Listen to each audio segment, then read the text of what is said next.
ইবনুল কাইয়্যিম রাহিমাহুল্লাহ বলেছেন যে পাপ করতে থাকলে মানুষের অন্তর কঠিন হয়ে যেতে থাকে এবং ইস্তেগফার আর জিকির করলে গিয়ে মানুষের অন্তর আবার নরম হতে থাকে। পাপের উপর পাপ করতে থাকলে মানুষের অন্তর কঠিন হতে থাকে।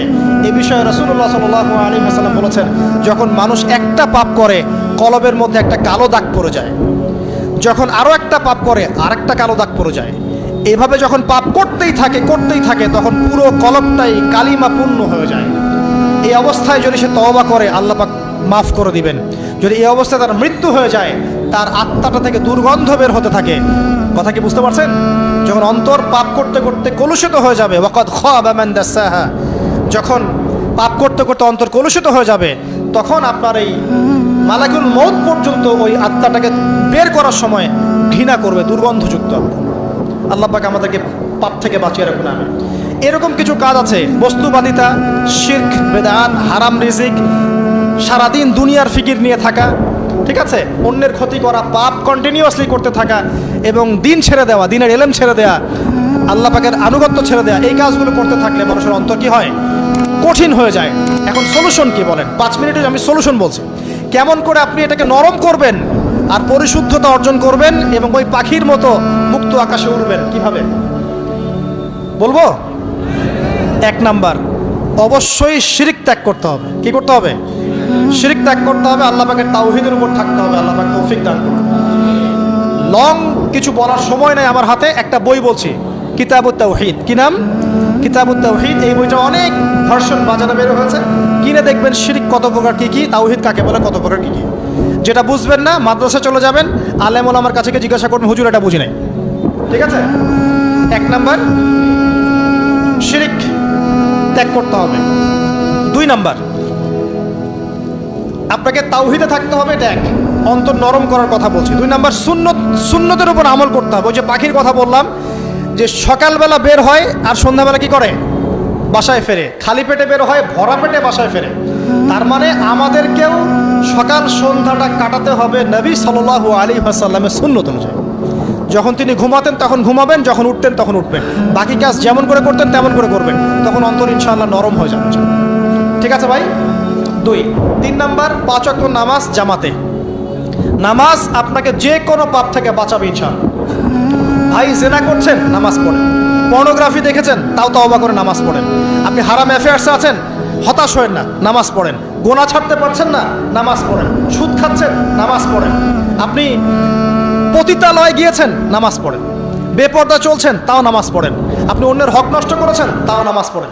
যে পাপই করেছেন, নামাজটা পড়েন। নামাজ আপনাকে সমস্ত পাপ থেকে বাঁচিয়ে রাখবে ইনশাআল্লাহ। আস্তে আস্তে ইনশাআল্লাহ দেখবেন সব পাপ থেকে আপনি দূরে চলে আসছেন ইনশাআল্লাহ তাআলা। 3 নাম্বার নামাজ। 4 নাম্বার, বেশি থেকে বেশি, ভাই শোনেন, বেশি থেকে বেশি পরকালের ফিকির করবেন। খালি পরকালের চিন্তা করবেন যে আমাকে মৃত্যুবরণ করতে হবে, কবর যেতে হবে, পুলসিরাত পার হতে হবে, আল্লাহর সামনে দাঁড়াতে হবে। যত বেশি আপনি আল্লাহর ফিকির করবেন, পরকালের ফিকির করবেন, আপনার মনটা নরম হয়ে যাবে ইনশাআল্লাহ, মনটা শক্ত হবে না। 5 নাম্বার, মানুষের সাথে খুব বেশি মেলামেশা করবেন না। মানুষের সাথে খুব বেশি মেলামেশা করলে ইবনুল কাইয়্যিম রাহিমাহুল্লাহ বলেছেন অন্তর কঠিন হয়ে যায়। কারণ মানুষ আপনাকে গীবত করাবে, হ্যাঁ, মানুষ খারাপ কাজে নিয়ে যাবে, বেফাস কথাবার্তা বলবেন, হয়তো বেফাস কাজ করবেন, ফুজুল কি বাদ করবেন, এগুলো করতে গিয়ে আপনি দেখবেন অন্তর কঠিন হয়ে গেছে। এত বেশি মানুষের সাথে মেলামেশার দরকার নেই, প্রয়োজন যতটুকু অতটুকু করবেন। ঠিক আছে? আল্লাহ পাক তৌফিক দান করুন, আমিন।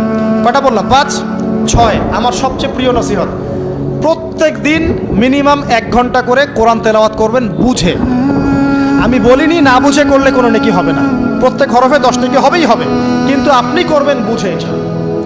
যখন বুঝে আপনি প্রত্যেক দিন 1 পারা করে বা 1 ঘন্টা করে কোরআন তেলাওয়াত করবেন, আপনার কলিজা, আপনার কলব নরম হতে বাধ্য এবং আপনার অন্তরে আল্লাহ নূর নেমে আসবে ইনশাআল্লাহ। দেখবেন আপনার কলব থেকে সমস্ত এই যে পঙ্কিলতা, কলুষতা ইনশাআল্লাহ চলে যাবে ইনশাআল্লাহ। 2টো জিনিস অন্তরকে পবিত্র করে ফেলে, এক হচ্ছে কোরআন তেলাওয়াত, আর এক হচ্ছে বেশি থেকে বেশি আল্লাহর জিকির এবং ইস্তেগফার। তো কোরআন তেলাওয়াত বাড়িয়ে দেন। আল্লাহ পাক সবাইকে কোরআন তেলাওয়াত করার তৌফিক দান করুন, আমিন। যারা শেখেন নাই আজকে ওয়াদা করেন যে কোরআন আপনারা বিশুদ্ধ করে পড়া শিখবেন, ওয়াদা করেন। আগামী রমজান আসার আগেই 1 খতম দেওয়া চাই, পারবেন? এবং কোরআনের চর্চা বাড়িয়ে দিবেন। প্রত্যেক দিন কিছু করেন না করেন কোরআন তেলাওয়াত করতে হবে, ঠিক আছে? আল্লাহ পাক তৌফিক এনায়েত করুন, আমিন। আর বুঝে পড়ার চেষ্টা করবেন। একটা সহজ তাফসীর বলে দিই, মারিফুল কোরআন বাসা আছে না? মারিফুল কোরআন তাফসীর ইবনে কাসির বাসায় নাই, জালালাইন বাসায় নাই, বাসায় নাই কিনেন। সারাদিন তো অনেক টাকা পয়সা খরচ করছেন, 3টা তাফসীর কিনেন, জালালাইন কিনেন, মারিফুল কোরআন কিনেন, ইবনে কাসির কিনেন, বাসায় গিয়ে পড়া শুরু করুন। পারবেন না? যে আয়াতটা বুঝবেন না, ওলামায়ে কেরামের কাছে যাবেন, গিয়ে বলবেন হুজুর এটা বুঝি নাই, বুঝাই দেন। নিজে নিজে ব্যাখ্যা করতে যাবেন না। ব্যাখ্যা করলে দেখবেন একটা পণ্ডিত বেরিয়েছে, কিছু পণ্ডিত কোরআন পড়ে বলে কোরআনই মানি, হাদিস মানি না। এরকম পণ্ডিত দেখেন নাই?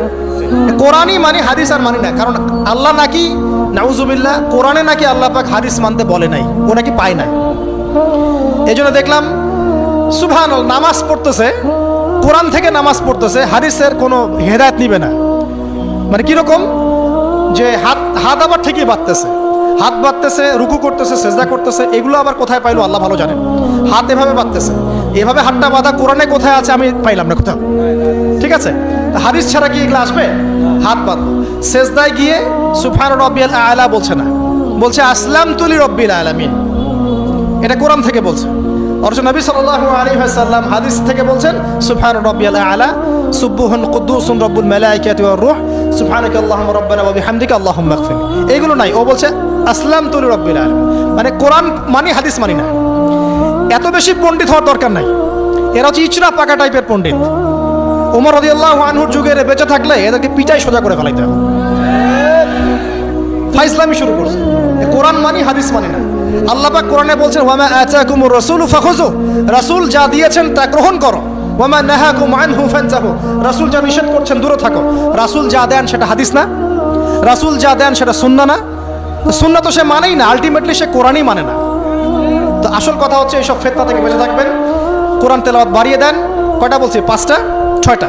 7 নাম্বার, বেশি থেকে বেশি ইস্তেগফার সারাদিন পড়বেন। আস্তাগফিরুল্লাহ ওয়া আতুবু ইলাইহি, আস্তাগফিরুল্লাহ ওয়া আতুবু ইলাইহি, আস্তাগফিরুল্লাহাল্লাযী লা ইলাহা ইল্লা হুয়াল হাইয়ুল কাইয়ুম ওয়া আতুবু ইলাইহি। প্রত্যেকদিন পড়তে থাকবেন 100 বার করে। কতবার করে?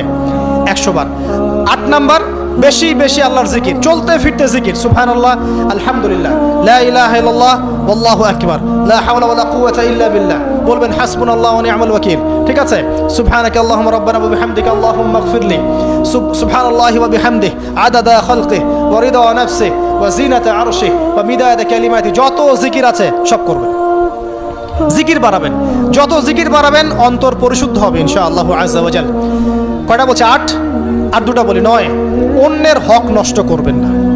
অন্যের হক নষ্ট করলেই মন কঠিন হয়ে যাবে। অন্যের হক নষ্ট করবেন না, বরং মানবতার কল্যাণে কাজ করেন। যে কাজগুলো মানব সেবামূলক সেগুলো করেন। রক্তদান কর্মসূচি করেন, গাছ লাগান, এতিমের মাথায় হাত বোলান, বিধবার খোঁজ খবর নেন। ঠিক আছে, মেয়েদের সেলাই মেশিন কিনে দেন, মানুষের উপকারে কাজ করেন। দেখবেন আপনার মনটা নরম হয়ে যাবে। যার মন নরম এবং যার মনের মধ্যে সততা আছে, আল্লাহ পাক ইনশাআল্লাহ সেখানে অবশ্যই হেদায়েত ঢালবে ইনশাআল্লাহ তাআলা। আর 10 নাম্বার সবচেয়ে শেষ হচ্ছে যে কবর জিয়ারত করবেন বেশি বেশি করে, এবং নিজের মৌতের কথা স্মরণ করে আল্লাহর কাছে বেশি বেশি দোয়া করবেন। কি দোয়া করবেন?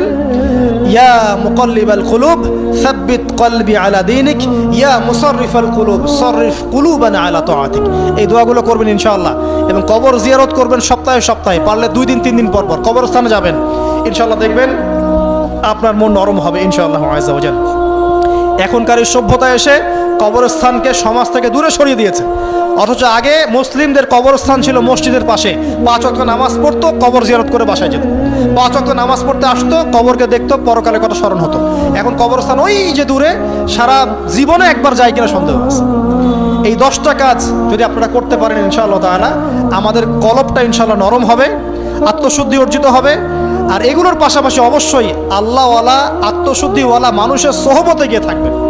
আল্লাহওয়ালা, আত্মশুদ্ধিওয়ালা মানুষের সোহবতে গিয়ে থাকলে তাদেরকে দেখেই দেখবেন মনটা নরম হয়ে যাবে ইনশাআল্লাহ।